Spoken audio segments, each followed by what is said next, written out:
यूनान देश में सुकरात नाम के एक प्रसिद्ध महात्मा हुए हैं। उनके एक शिष्य ने स्त्री पति संबंध के बारे में कुछ सवाल किए थे। उनके बीच जो वार्तालाप हुआ था वह मैं आपको बताता हूं कि उनके बीच क्या क्या सवाल हुए थे। शिष्य ने पूछा, मनुष्य को स्त्री प्रसंग कितनी बार करना चाहिए, यानी कि स्त्री के साथ संभोग कितनी बार करना चाहिए। सुकरात बोले, जीवन में केवल एक बार। शिष्य, यदि इससे भी संतुष्टि ना हो तो? सुकरात, तो वर्ष में एक बार। शिष्य, यदि इससे भी मन ना भरे तो? सुकरात, तो महीने में एक बार। शिष्य, फिर भी ना रहा जाए तो? सुकरात, खैर महीने में 2 बार करें, लेकिन ऐसा करने वाले की मृत्यु जल्दी होगी।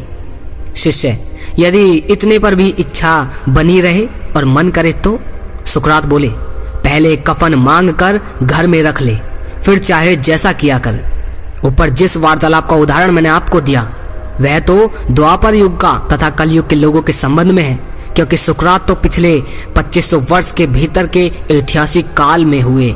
सतयुग और त्रेता युग में तो काम का नामो निशान भी न था, तभी तो सतयुग को देव युग भी कहा जाता है।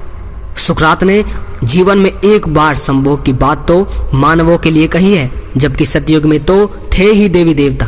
देवी देवताओं के उस काल में तो संतान उत्पत्ति मनोबल से होती थी, न कि काम वासना के भोग से। यह बात स्वयं वेदों और पुराणों में भी लिखी हुई है।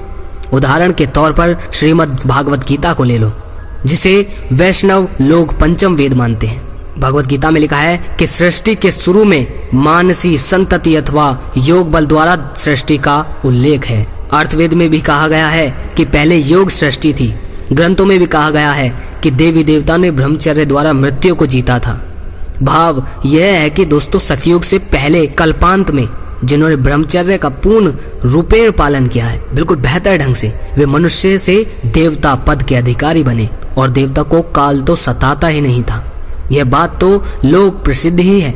स्वयं शास्त्रों में भी इस प्रकार के उल्लेख होने के बावजूद भी बहुत से नर नारी शास्त्रों को दुहाई देकर कहते हैं कि गृहस्थ में हर युग में काम भोग की खुली छुट्टी तो शास्त्रों ने ही दी है। लेकिन ये झूठ बोलते हैं सब। शास्त्रों ने कभी नहीं कहा कि आप लोग इस काम वासना में फंसे।